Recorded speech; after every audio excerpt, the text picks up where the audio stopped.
What's going on, everybody? Jason here. I've been promising this video to my Facebook group on Facebook Aquarium Enthusiasts. I've seen a lot of people constantly having problems with their water. Their water parameters are off, ammonia spikes, nitrite spikes, whatnot. Having problems with their filters. And for those of you, and I'm making this for the beginners, those of you who are new, or maybe only had your tank up and running for 6 months, if you don't set up your filters properly, you know, you're going to have problems. And unfortunately, when you go to the pet store, usually, you know, we'll buy our stuff off of, Petco, PetSmart. They carry some good filters. You can get them off of Amazon. Normally, these filters don't come with the things that you actually need. And so you don't really know what to do. And the people at these stores, they're not going to really tell you that these filters don't work properly as is because they need to make money for the store. So I am going to tell you how you need to set up your filters, exactly what you need to do, and there's going to be two parts to this. In this video, there's two parts to the filtration, and we'll get right to it, and I will show you exactly what I'm talking about. Okay, so I want to start with this picture right here, and this picture will perfectly explain my point. In any filter that you have for your aquarium, it doesn't matter what it is, you need at least two things. And remember, this is the first part to this filtration talk. You need two things. You need your mechanical filtration, biological filtration. In this style of filter, which you can almost easily make at home, it's just a power head. You can actually hook a 2-liter bottle up to this. This looks like a pre-made one you can buy. Don't ask me where you get this because I have no idea. So the water is basically going to be sucked up through this tube and then spray back into your tank by the power head. The first part is the mechanical filtration. This looks like a sponge or a piece of foam, which is going to clean your water of particles. It's going to help clarify the water. This is going to take out all the gunk and the particles and everything. And then the most important part is your biological filtration. This is basically any media that you can put into your filter that you don't remove. You can clean it, but you do not remove it and throw it away. These are ceramic rings. These look like some of the plastic bio balls. I don't know what these are. You can also put lava rock in there. You can use Biohome Ultimate Filter Media, which I personally use in my sump. As far as your mechanical filtration right here, these are sponges which you can use. You can also use filter floss, which is a bag of pillow bedding you can get at Walmart. I personally think that works much better than sponges, or you can use both. But basically, that's it. Okay, so that's basically all you need to do to set up a filter properly, is to have mechanical and biological. Now within that, you can have things like carbon. You know, there's all kinds of other things that you can put in your filter. I'm not going to go into that.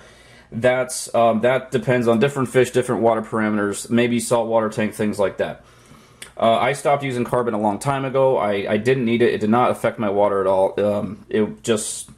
I thought for a while you needed it, so I'm not going to go into carbon. I'm going into the two basics, and basically this is what you're going to need if you pick up a filter at any store like PetSmart, Petco, even Amazon. These are two basic things that you need inside your filter. You need the mechanical, biological. The mechanical you can throw away, okay? And I'm going to get to that's going to be a major point in here. Mechanical you can throw away. These sponges you don't have to because you can squeeze them out. But if you were to put filter floss, which is a pillow bedding, that gets gunked up, you toss it, put it back in there. And your water will remain stable because you have the biological media in there. Now, this is my next point. Let me get to AquaClear. Sorry, not an AquaClear. This is a basic hang-on-the-back filter. I'm sure you guys have all seen these. Some of you guys have these. These, in my opinion, are the most misleading filters because they all come with these filter cartridges. The problem with these is people who don't understand the filtration process, they only buy the cartridge. When you put this cartridge in there, it'll end up establishing bacteria, and it will filter your tank. The problem is once you take that out, it gets all gunked up. People throw them out. They put a new cartridge in. You just completely restarted your whole aquarium. This is why you're getting water spikes I'm sorry, ammonia spikes, nitrite spikes, your parameters go off, your fish get sick, maybe die. Now you can, here's the thing though, again, this is basically, it's just mechanical filtration. It's just it's just like your matting with carbon in it. That's all these cartridges are. So every time you toss it out, you just screwed up your tank. Now, however, you can still use these. It looks like in this picture there's a blue sponge back in here, which is in the wrong place in my opinion. If you have an HOB filter like this that has room in here after, so you got to think of the water flow. The water flow is going in, it's going down, coming up, and it's going to pass through this and out to the tank. If there's space in there where you can put a bunch of lava rock or the ceramic rings, then the filter will work properly. You can get some media bagging on Amazon or a PetSmart. You can fill it with lava rock, ceramic rings, whatever you want as your biological media, and you stuff it down there between, basically after the cartridge. So the water will go through the cartridge, through your biomedia back into the tank. And once you set it up like that, then you can repeatedly toss the cartridges, put in new ones, and your tank will remain stable because you don't throw out the lava rock or the biomedia. I hope that makes sense. You have to have something in your filter that establishes biological bacteria that you do not throw out. Now, if this biological media, if you got lava rock, ceramic rings, if it gets really gunked up and dirty, you can always swish it around in tank water to clean off some of the gunk and put it back in. But you don't throw it out. This is why people have problems with their water. Let's go to another one. Okay, canister filter. Hope you guys can enlarge this. Most canister filters are this setup design. Water goes from the tank in one hose. The water is going to go all the way down to the bottom and be pushed up through the trays back to the tank. So same theory with this. You want to have your mechanical filtration down here at the bottom, maybe 2 or 3 tray, or just fill up one tray here at the bottom with all your mechanical filtration, your sponge, your filter floss, and then 3 and 4 tray here you can fill up with all your you can fill that up with lava rock, ceramic rings, and it's going to work great. I'm not exactly sure on which way the water comes in and out of this particular canister filter. Most canister filters, the water comes in, goes down to the bottom, and then is pushed up through all the trays. Most of them. Alright, let's go to one more image here. This is, I believe, an aqua clear style hang on the back filter. If you guys like hang on the back filters, I highly recommend going with a filter like this. The water comes into the tube, comes down, and comes out the bottom here and has to pass through. There's all kinds of room. These don't necessarily come with cartridges. They come with sponges and a bag. These actually come with everything you need. You can still add what you want, but if you're going to get an HOB filter, I recommend one of these. They are pre-made with so much room that you can put all of your media in there. So again, mechanical, there's chemical, which is carbon. We're not going to talk about that. Basically, mechanical filtration, biological, they already have the 2 parts. So this sponge, once this gets clogged, you take this out. You can just squeeze the heck out of it in tank water, put it back in, and there's your bio, and your tank's going to remain stable. So let's go back to the first one, and I'm just going to recap this real quick, and then there's one last part I'm going to get to. In any filter you have, it doesn't matter what it is, you have to have some type of mechanical filtration and biological. That is what is going to keep your tank stable. The mechanical filtration you can toss, you can throw it away. It doesn't matter what you do. But when you do that, you gotta have something in there. Like the ceramic rings, plastic balls, lava rock, BioHome Ultimate Filter Media. It doesn't matter. There's got to be something in there that the beneficial bacteria adheres to. That's what keeps your tank stable, not the filter floss. This traps particles. This stabilizes your tank parameters. Now, when you have this set up properly, this is going to eat your ammonia. It's going to turn the ammonia to nitrites. And then it's going to turn the nitrites to nitrates. And this is when you get a cycle, a half cycle of your tank. Now, I highly suggest you get an API freshwater test kit. Here is a picture of it. You guys, I have a review of this, I don't know how many videos ago. They're not cheap. They are between $30 and $40 depending on where you get it at. But they last a long. This is a liquid test.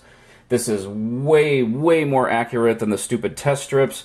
And this is what you're going to want to use to test your water. And it's going to look something like this. You're basically going to have all your testing bottles. It'll tell you what to do. Make sure you follow the instructions exactly.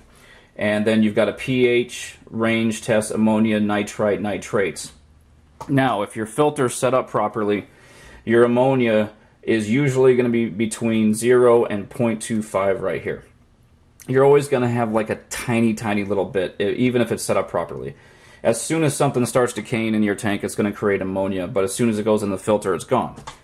So, first you're going to get ammonia, and your filter is going to convert that to nitrites, and then it's going to convert that to nitrates. Now, that's the first cycle.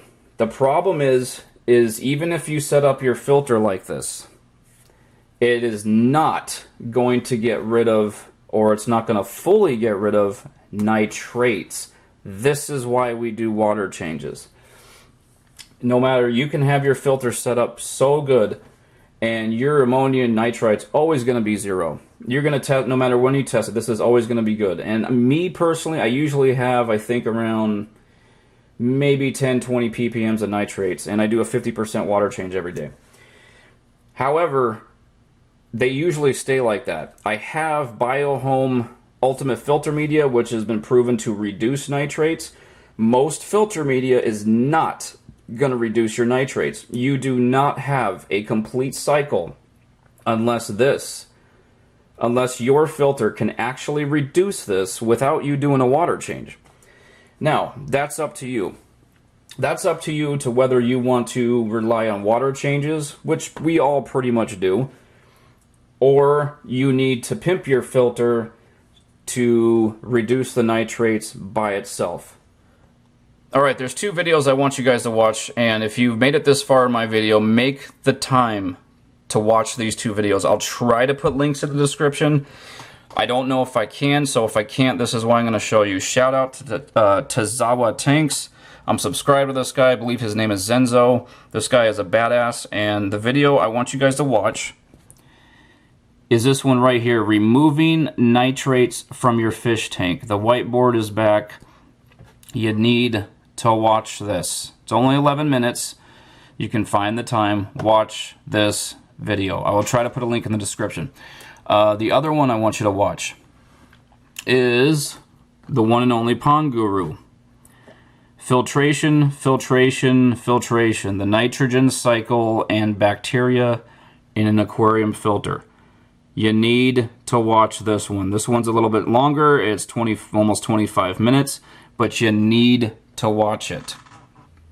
Alright guys, I tried to make this video as simple as I could. This is the end of the video. I really hope I try to make that simple. If you're starting out, if you're new, you know, if you're just starting up a tank, even if you're still into this a year and it's still kind of confusing, keep it simple. Mechanical, biological, no matter what filter you have, you got to have those 2 things. You can throw away the mechanical, you don't throw away the biological. You have to have something in your filter that stays there to house that beneficial bacteria. That's what keeps your tank stable. The mechanical filtration, all it does is clear your water. The biological is what keeps all your ammonia, nitrites, nitrates down. I am not like a complete expert on all of this. This is why I will try to put links to those 2 videos. The one, shout out to Pond Guru and Tazawa Tanks. Watch those 2 videos. Watch them. Don't just end this with mine. You gotta watch the other 2. It'll all make sense. Once you understand this, you'll be able to keep your tank completely stable with no problem, and then you'll start to realize how simple this actually is. But anyway, I hope this helped. If you guys got any questions, leave a question in the comments section. You know I'll get back to it. I've been really busy lately, sorry. I'll do an update on my tank next video. I have Had to get rid of the white Oscar because he was beating up the other one. The other Oscar is getting really big, doing really good. Tank's doing awesome, and I'll do an update on that. But so I hope this video helped out with you guys. Watch the other 2 videos. Watch them. All right, guys. Take care out there.